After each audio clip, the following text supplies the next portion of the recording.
Chapter 84. Dabney's eyes fluttered as he struggled to regain consciousness. The pain racking his body tried to force him to stay asleep. The blackness was like a cocoon, insulating him from the agony. His face was on fire. His broken nose sank to him if he even twitched. His mind teetered precariously between despair and shock. Light attempted to pry his eyelids open. He kept them shut, wanting to die. There was too much pain. He remembered Margaret saving him from the farmer, and his eyes snapped wide open. The fluorescent lights hanging from the laboratory's ceiling were impossibly bright. Dabney whimpered, trying to force his vision to adjust. He heard something like water boiling, but that wasn't exactly it. Something was bubbling and crackling. He turned his head weakly toward the sound. He pushed up from the black and white tiled floor and focused on a Formica laboratory table in the center of the room. There was a refrigerator against the wall. Behind it, at the foot of a stainless steel examination table, there were thick leather restraints mounted at the wrists, feet, and neck.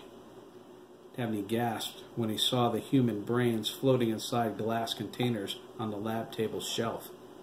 Small bottles hung upside down underneath. Their pinkish liquid contents flowed down the tubes and dripped onto a black-green writhing mass inside a large beaker. It spasmed and twisted with each drop that fell. Tiny blue flames erupted where they landed, filling the air with a carbon scent. Dabney could feel the ooze. He sensed it was alive. It felt like an ocean of blankness without form or thought. It simply hungered. It hungered for life. "You are very perceptive, Master Copeland," Miss Adler said. "It is difficult to believe there is some intelligence buried beneath all of your arrogance." Dabney jumped when he heard her and spun his head toward her voice. She sat at a large metal desk, watching her computer screen as figures flashed by at incredible speed. "What are you?" Dabney whispered fearfully. Miss Adler raised an eyebrow. "I'm the Hill Witch, Master Copeland," she said. "I thought you knew that." She turned back to her computer. Dabney's heart sank. He started to cry. His body shook all over as he emotionally broke. He wept with force, holding his knees to his chest, rocking back and forth. The arrogance that burned in his heart for so long disintegrated completely. He felt shattered into a billion aching pieces.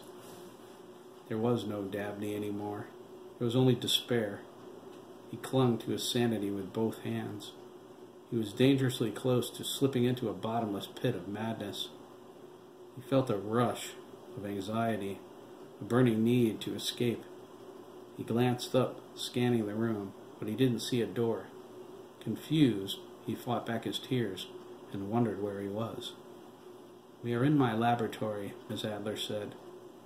"Stop that!" Dabney cried. "Stay out of my mind. It's private property." She turned toward him. "It would be impossible, Master Copeland," she replied. "My telepathy can't simply be turned off." Her eyes flashed with power and returned to normal. "You were concerned I might learn your secrets." She shook her head. "Your gay brother? You know he is, do you not? That is why he is protecting Christopher McKee, a boy you have feelings for that you do not understand. Is it not obvious?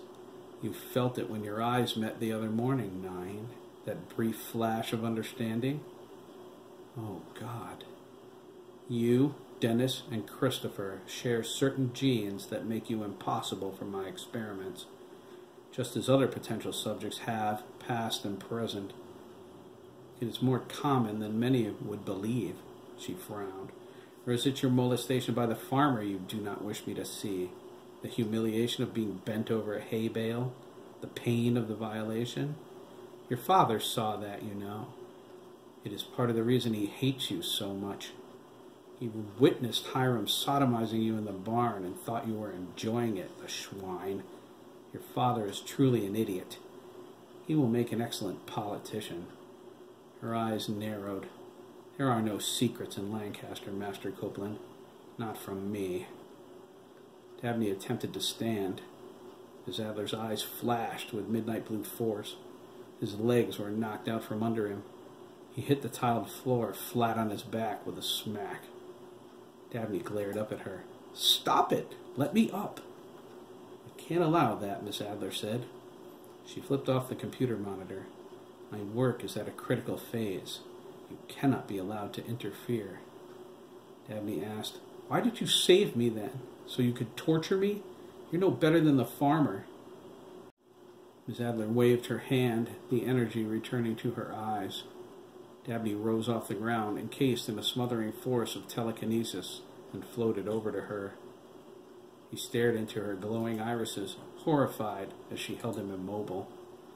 "I am nothing like Hiram Milliken," Miss Adler said through gritted teeth. "I am much worse." She dropped him. Dabney landed on his buttocks. He scooted backward, crab-walking away from her. "If you're going to kill me, why don't you just get it over with?" he cried. "Because she will not let me kill you, Master Copeland," Miss Adler said, her eyes glowing. Her words blasted into his skull. "Although I could trick you into an accident, or will someone to run you over, I cannot directly act to take your life. She saved you, not I." "Who?"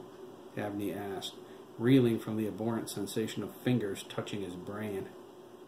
"Who are you talking about?" Miss Adler seemed surprised. Her eyes dimmed. "Why, Margaret, of course."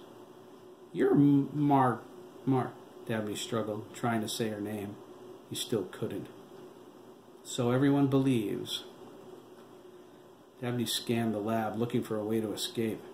There had to be one, unless Miss Adler walked through walls. There was no evidence of a door or a window. The lab was a solid concrete room resembling a bomb shelter.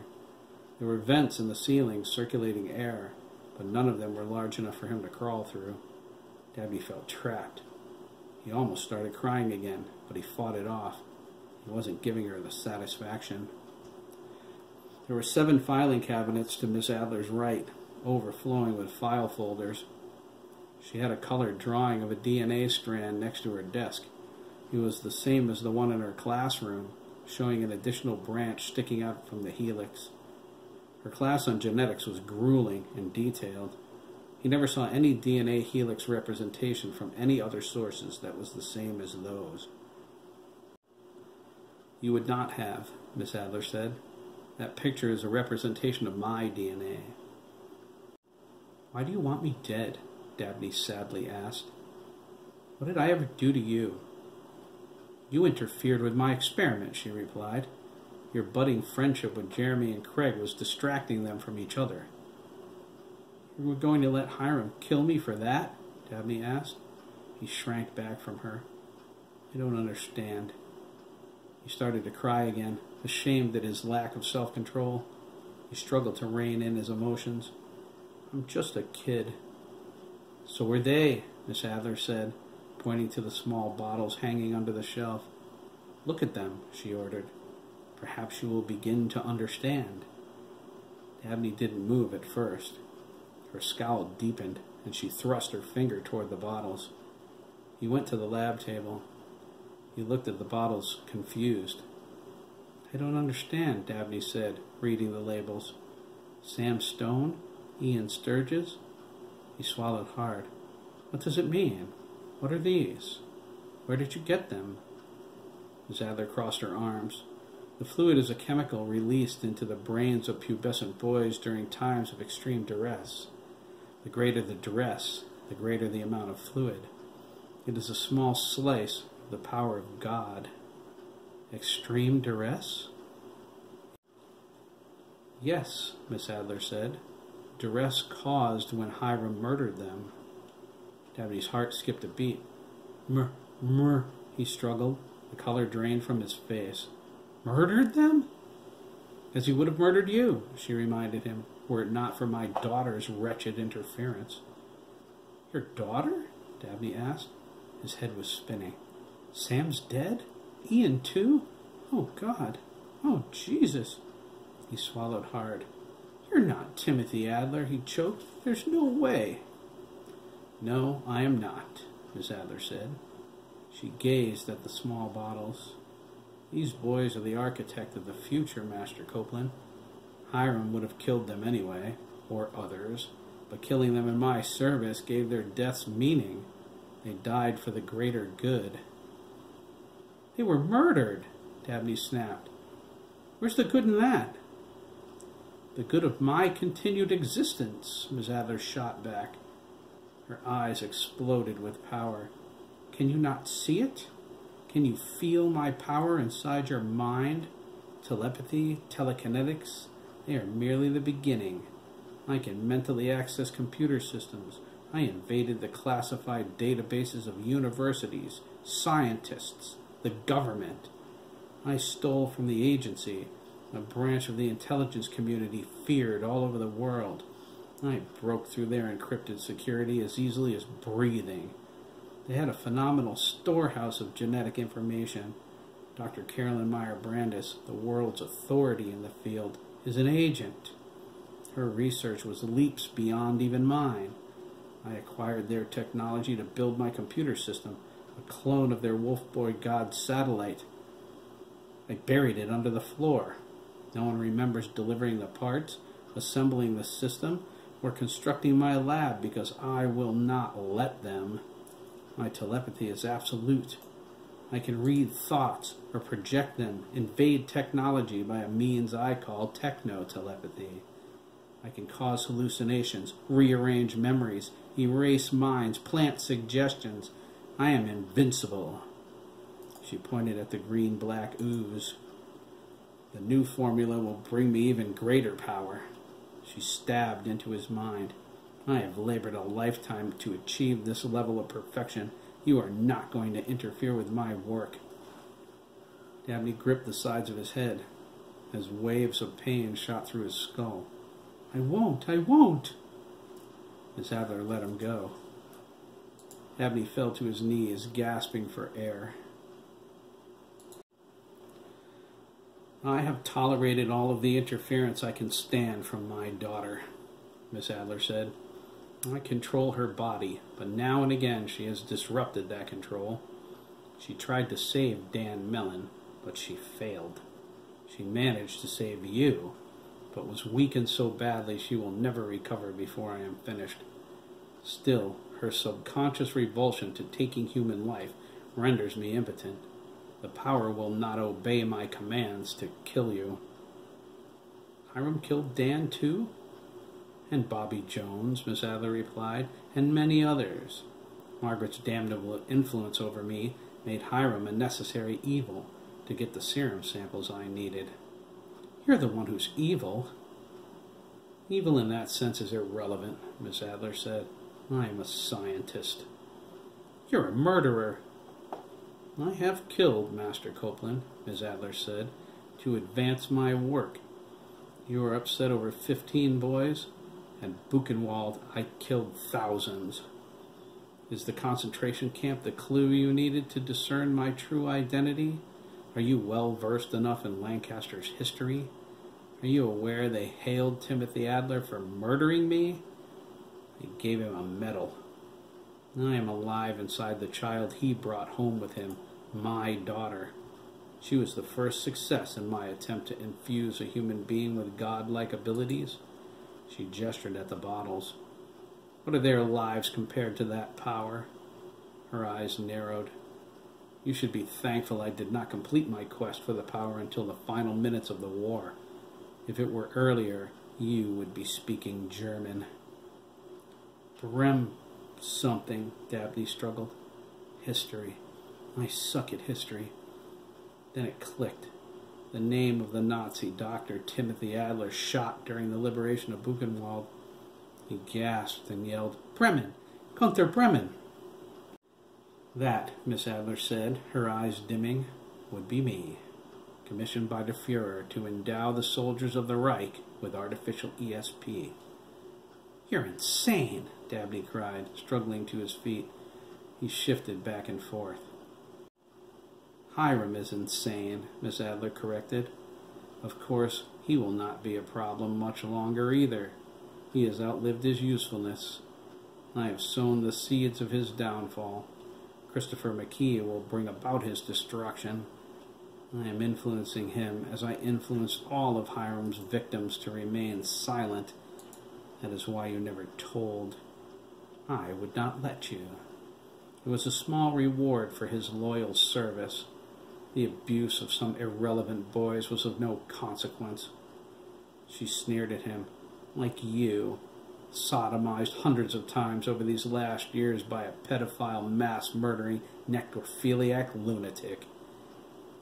Did you think you were Hiram's only victim? No, Master Copeland. There are many more, but now Hiram is exposed. I am releasing his victims from my influence and fanning their desire for revenge.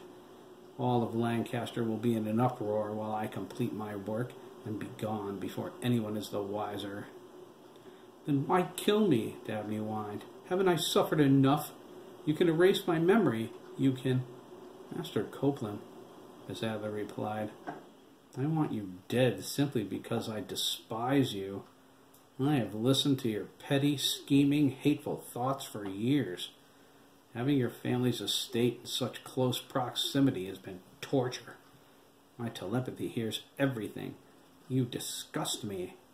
I will not deny myself the satisfaction of terminating your existence.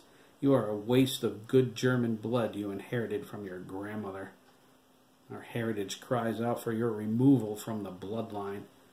It is a favor I do for a man whose boots you are not fit to lick. Just let me go, Dabney cried.